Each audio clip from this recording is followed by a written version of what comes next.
Hello, this is Rafael Alvarado, and welcome to Exploratory Text Analytics. In this video, we're going to look at the concept of the vector space model. So intuitively, we can define a vector space as a kind of data table. In other words, a data frame with certain properties. And recall that in data science, a data table is basically a collection of rows and columns where the columns stand for features and the rows stand for observations, although sometimes it can be flipped, where the columns stand for observations and the rows stand for features. The fundamental thing is that you have this space opened up by the juxtaposition of features and observations. Features, recall, consist of a finite set of abstract attributes that may appear in combination. These can be terms in a vocabulary, psychological traits. Think of anything that can reasonably go into the column axis of a spreadsheet.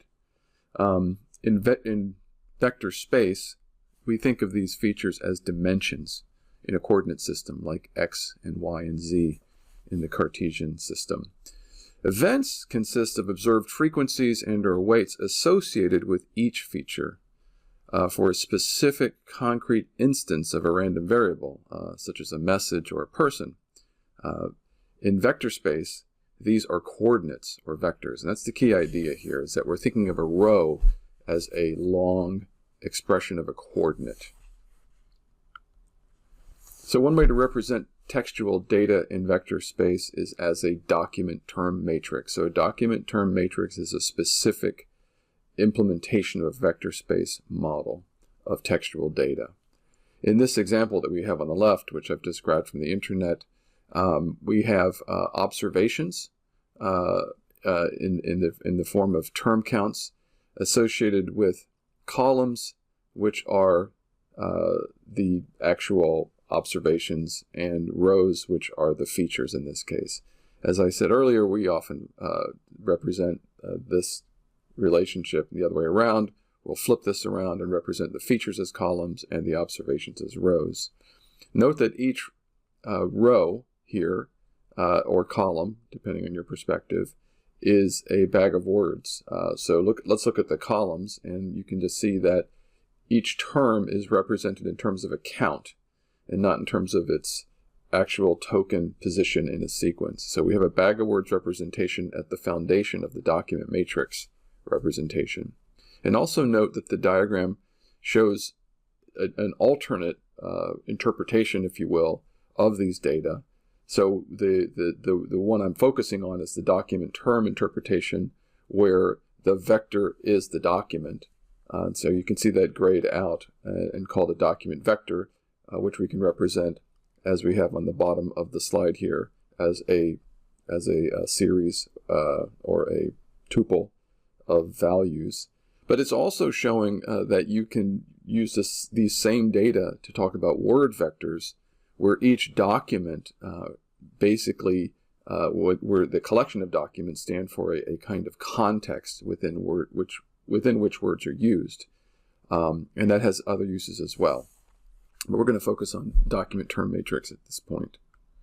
So the big idea, just to summarize, is to treat terms as coordinates in geometric space, to treat linguistic terms as coordinates in geometric space, which is not it's mathematically makes a lot of sense, but it's not that intuitive of an idea, in the sense that you would never think of, say, if you're modeling communication and you want to use the Shannon model of, a speaker as an information source and the message as what's emitted from that information source, you think of the random variable as the message. You don't think of the random variable as each individual word or each individual term that's being emitted. But that's what this model asks us to do. So originally this was developed in 1975, like many ideas that are at the foundation of data science and text analytics. It's a relatively old idea, and it was designed to make sense of index terms and keywords associated with documents, but now has been generalized to the entire vocabulary of a corpus. And the same thing can be said for TF-IDF, Karen Spark Jones's invention of that concept again in the 70s, again, it was focused on index terms and keywords. That all comes from information retrieval. So, representing vector spaces. So a vector space may be visually represented in at least two ways. We've already seen one, which is as a table with columns and rows, where the columns are events and the rows are features, or vice versa. But we can also take this tabular structure and convert it into a geometric representation as a coordinate system. And here we see three columns taken from the left hand. Imagine that instead of actual words there, complexity, algorithm, entropy, for example, these are identified as word 1, word 2, and word 3. You can take any three terms from this document term matrix and treat them as the dimensions of a three-dimensional space. Now, the important thing here is that we use this three-dimensional representation to get an intuitive idea of what we're going to end up calling the geometry of meaning. But we can never really represent, the entire set of terms, which can get up to, in the tens of thousands, using a visual geometric representation, because by definition, we represent things geometrically in 2 or 3 dimensions. So we use that mainly to provide an intuitive cognitive model for what we're doing when we're operating on a vector space matrix. So here's an example that I generated in Jupyter Notebook that we will have time to look at. This is a vector space representation of Jane Austen's Persuasion. I have the data frame up in the upper right corner, and you'll notice that I've used the OCO index here. So it's saying book ID 105, that's Persuasion's ID in the Gutenberg project. And then you have a chapter, and for each feature, the words Anne, Spoke, and Wentworth, you have weights, term frequency, inverse, document frequency weights. And these can then be mapped onto vector space, and you can then see which chapters are similar to each other and which ones are different just by virtue of their distance in vector space. Here's the same concept applied to Moby Dick. I've taken the words whale, Ahab, and sea, and you can see that some documents deal primarily with the ocean, some deal primarily with Ahab, and so forth. And you can also just see, which ones are close together. And I've picked one here that contains all three terms in a certain, with a certain value for each, as opposed to a document that might have a 0 value for one of the terms. So a vector space, of course, is a matrix. Mathematically, it can be represented as a matrix, which is really the whole point of this, because once it's a matrix, you can apply matrix operations and do things extremely efficiently. So vector, when we think of a vector space model, we've looked at one type, the term document matrix, but realize there are many ways of construing or constructing a vector space. We even saw that with the term document matrix, you can flip it and think of it as a word context matrix. But there are other matrix types that Turney and Pentel in our reading reference. One is the pair pattern matrix, and the other is a token document matrix, which is important because we're going to re-encounter that way of representing text when we get to word embedding, because it allows us to explore the distributional hypothesis that we mentioned earlier when we were setting the stage for this module of figuring out how to get from frequency to meaning. So here's just a quick view of the example that Turney and Pentel used in their essay. So on the left we have a term document matrix, similar to what we've seen. You can see the columns are documents. Those are short documents, and in the left-hand side, you see a sequence of tokens. So you'll see there that terms are repeated. So you see the word ever repeated. You see again repeated and fail repeated. So what you see in each case is a sequence of the presence or absence of the tokens that are in the features axis. Okay, so this kind of table is going to be pretty long. It's going to show every text laid out as a long ticker tape string. And every value, every cell is just going to be a 0 or 1 because it can't be anything else. It's simply indicating the presence of a token in a document. A token at which is an instance of a term at a particular position in the sequence that is a document.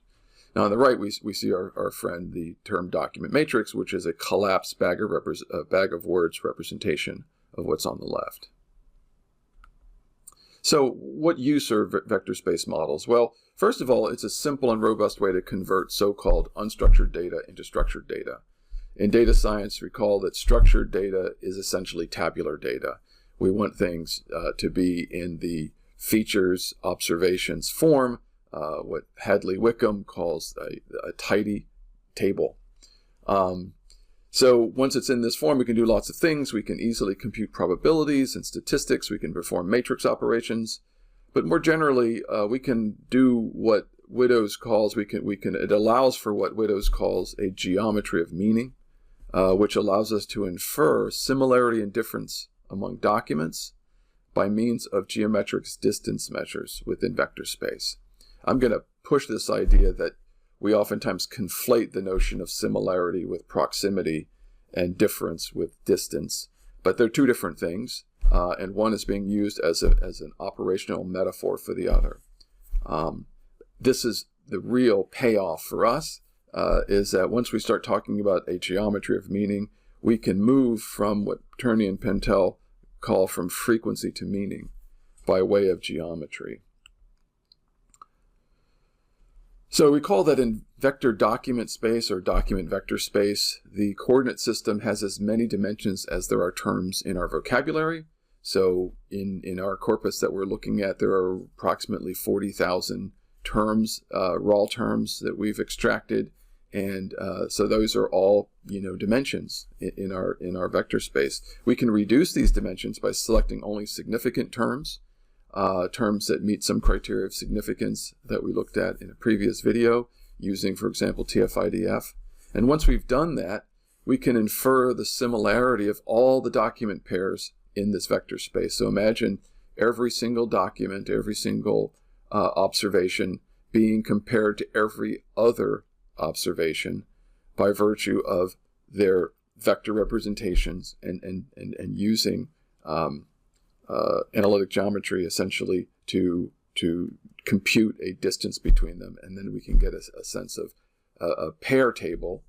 We can generate a table showing document by document and giving a value of distance between each document. Then we can cluster documents based on this. We're going to do a lot of cool things. So we're going to look at this in depth in the next module. But for now, I just want to motivate this a little bit, giving you an intuitive understanding of vector similarity. Think of two vectors, two people as observations, and each of them has a set of preferences. Unfortunately, this is probably what Cambridge Analytica was doing with all of us. They bragged about having lots of these particular features. Here's a small example. Bob likes cats. Bob does not like cats. Sue does. Bob likes dogs. Sue likes dogs. Bob likes meat. Sue does not like meat. Bob likes movies. Sue likes movies. Bob doesn't like Python. Sue likes Python. You can take these two vectors and you can basically subtract them, get the difference between them, and that'll produce a value that is a rough measure of how distant these two people are. Of course, you'd want to normalize this and qualify it with respect to how many possible things they can like, but you can see very quickly here how distance and similarity difference are related to each other. Here's an example of how we might compare two documents in the context of just two features. Here's two words in a corpus, say supply and transparency. And the word document, say the document A might have the word transparency, 60 times, and the word supply 40 times, whereas document B might have the word transparency 20 times, and the word supply 50 times. And you can see that generates a coordinate for each document, and then you can just treat these geometrically and get the distance between them. And there are lots of distance measures we can use to compute the distance between A and B. Here are some standard ones. We can use a Euclidean measure. We can use a cosine measure. We can use Manhattan distance. We can use Jacquard similarity. We're going to go over these next time. Most important among these, in terms of, within the space of text analytics, cosine similarity is used for document similarity measures because it is normalized for length. Euclidean distance, which is probably should be called Pythagorean distance since it generalizes the Pythagorean rule of computing a hypotenuse. It's sensitive to the length of documents, and so documents that are closer in length will be regarded as more similar than documents that are about the same thing but maybe different in length. And we'll get into ways of actually even normalizing that and accounting for that problem. So here's just a simple way of looking at what we were looking at before. Different example of cat and mouse as two words, and then we have documents which contain the words cat and mouse in different ratios. And how would you compute the cosine? This is why we call it vector space, because now their coordinates are vectors, and if they're vectors, that means we can compute a angle between them, and there are very simple ways of computing the angle between them, and here we see above the formula for that. We're going to go into that next time. We can also see on the left that one of the reasons we use vector spaces is because the equation on the right can actually be computed very simply using matrix arithmetic or linear algebra.